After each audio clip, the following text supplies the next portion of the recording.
नमस्कार दोस्तों, स्वागत है आपका डॉक्टरिंग में।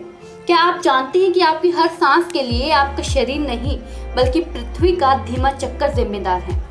जी हाँ दोस्तों, आज हम आपसे इसी बारे में बात करने वाले हैं। लेकिन अगर उससे पहले आपने हमारा चैनल सब्सक्राइब नहीं किया है so please do subscribe to our channel and don't forget to hit the bell icon for regular notifications. आपको सांस लेने के लिए हवा कहाँ से मिलती है?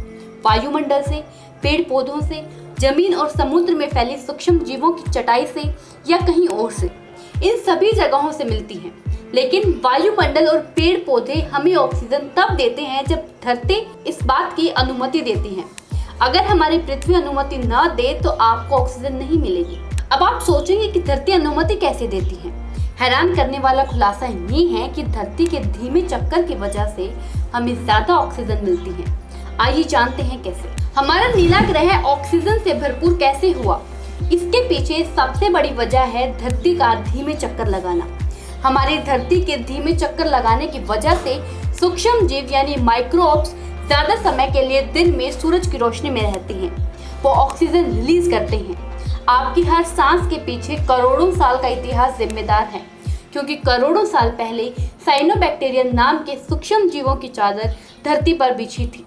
यह आज भी है। ये फोटोसिंथेसिस के जरिए ऑक्सीजन को बाई प्रोडक्ट के तौर पर निकालते हैं। ऑक्सीजन पैदा करने वाले इस चादर के विकसित होने की पीछे वजह है धरती का धीमे चक्कर लगाना। हालांकि वैज्ञानिक आज भी यह बात स्पष्ट तौर पर नहीं कह सकते हैं कि धरती पर ऑक्सीजन बढ़ने की दो बड़ी घटनाएं कैसे विकसित हुई। पृथ्वी कैसे पहले कम ऑक्सीजन पैदा करती थी और आज इतना ज्यादा। अगर यही ऑक्सीजन ना होती तो इंसान जैसे जटिल जीवों का जन्म धरती पर कभी नहीं होता। जितना ज्यादा ऑक्सीजन उतना ज्यादा जीवन। अब जाकर वैज्ञानिक धरती को ऑक्सीजन से परिपूर्ण ग्रह बनाने की असली वजह के करीब पहुंच पाए हैं। धरती पर सूक्ष्म जीवों की चादर से निकलने वाली ऑक्सीजन की सबसे बड़ी वजह है धरती का अपनी दूरी पर धीमे घूमना। धरती का अपनी दूरी पर घूमने की शुरुआत करीब 240 करोड़ साल पहले हुई थी, क्योंकि धरती जब युवा थी, नई बनी थी, तब यह बहुत तेजी से अपनी दूरी पर घूमती थी। इसका एक चक्कर कुछ ही घंटों में पूरा हो जाता था। करोड़ों साल पहले जब धरती ने धीमे धीमे घूमना शुरू किया तब दिन की रोशनी का अपना समय तय हो गया। यह दिन का समय यानी सूरज की रोशनी लंबे समय तक धरती को छूती थी। इसकी वजह से सूक्ष्म जीवों को सूरज की रोशनी में रहकर ज्यादा फोटोसिंथेसिस करने का मौका मिला, जिसका बाय प्रोडक्ट है ऑक्सीजन यानी अपना O2। वैज्ञानिकों ने देखा कि जिन जगहों पर सूक्ष्म जीवों यानी साइनोबैक्टीरिया और उस जैसे जीवों की मौजूदगी ज्यादा होती है, वहां पर ऑक्सीजन का स्तर भी ज्यादा होता है। वैज्ञानिकों ने हाल ही में अमेरिकी राज्य मिशिगन और कनाडाई राज्य ओंटारियो की सीमा पर स्थित लेक हुरॉन में बने एक सिंक होल के अध्ययन कर रहे थे। लेक हुरॉन दुनिया की सबसे बड़ी साफ पानी की झीलों की सूची में शामिल है। लेक के बीच में एक द्वीप है जिस पर यह सिंक होल बना है। इसका व्यास करीब 300 फीट है। यह सतह से करीब 80 फीट गहरी है। इस झील के पानी में सल्फर की मात्रा ज्यादा है, इसीलिए यहाँ पर कई तरह के रंगीन सूक्ष्म जीवों का जमावड़ा है। लेक हुरॉन में पाए जाने वाले कुछ सूक्ष्म जीव तो धरती पर मौजूद प्राचीन बैक्टीरिया की प्रजातियों से हैं। इस झील में दो प्रकार के सूक्ष्म जीवों की मौजूदगी है। पहले वो जो सूरज की रोशनी चाहने वाले बैंगनी साइनोबैक्टीरिया, ये फोटोसिंथेसिस के जरिए ऑक्सीजन पैदा करते हैं, और दूसरे वो जो सफेद रंग के बैक्टीरिया हैं जो सल्फर को खाते हैं, सल्फेट रिलीज करते हैं। सफेद बैक्टीरिया सुबह, शाम और रात में बैंगनी साइनोबैक्टीरिया को ढक लेते हैं, लेकिन जैसे ही सूरज की रोशनी आती है ये पानी में अत्यधिक गहराई में चले जाते हैं। जब दिन की रोशनी तेज होती है तब ये सफेद बैक्टीरिया भाग जाते हैं। यहीं पर बैंगनी साइनोबैक्टीरिया अपना फोटोसिंथेसिस का काम शुरू करते हैं। जूडिथ क्लैट ने कहा कि दिन छोटा होगा तो ऑक्सीजन का स्तर भी कम हो जाएगा।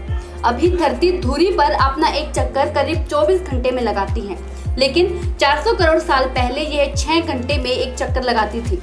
करोड़ों साल लगे, लेकिन धरती और चांद की चाल के बीच एक तालमेल बन गया।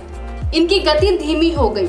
University of Michigan college of literature, science and arts में अर्थ एंड एनवायरनमेंट के विभाग के प्रोफेसर ब्रायन अर्बिक ने कहा कि चांद की गति और चक्कर की वजह से समुद्र में लहरों पर असर पड़ने लगा। धरती के घूमने की गति कम हुई तो चांद का खिंचाव भी बढ़ा। ब्रायन ने कहा कि दिन के घंटे बढ़ने में सैकड़ों करोड़ों साल लग गए। आज भी धरती अपनी गति को लगातार कम कर रही है। चांद के खिंचाव की वजह से पैदा होने वाले टाइटल फ्रिक्शन लगातार धरती की गति को धीमा करने में लगा है। इसी वजह से धरती पर अलग अलग देशों में दिन के समय में अंतर भी दिखाई देता है। इसीलिए वैज्ञानिकों ने दिन की रोशनी और सूक्ष्म जीवों से निकलने वाले ऑक्सीजन को लेकर एक मॉडल बनाया। जब लेक हुरान के सिंक होल में मौजूद बैक्टीरिया की इस मॉडल के आधार पर स्टडी की तो पता चला कि दिन बड़ा यानी ज्यादा ऑक्सीजन, दिन छोटा मतलब कम ऑक्सीजन का उत्पादन। अर्जुन छेनू ने बताया कि करोड़ों साल पहले धरती के निर्माण के समय हाइड्रोजन सल्फाइड, मीथेन और कार्बन डाइऑक्साइड की मात्रा ज्यादा थी। आज की तुलना में तब कार्बन डाइऑक्साइड 200 गुना ज्यादा थी। यह study Smithsonian environment research centre ने कराई थी। इसमें बताया गया था कि कैसे 240 करोड़ साल पहले धरती पर ग्रेट ऑक्सीडेशन इवेंट की शुरुआत हुई थी।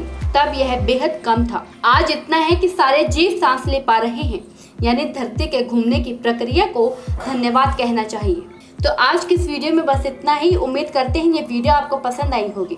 वीडियो के पसंद आने पर लाइक, शेयर और कमेंट करना बिल्कुल भी न भूलें। साथ ही देश विदेश की बाकी खबरों के लिए जुड़े रहिए द आउटरिंग के साथ। धन्यवाद।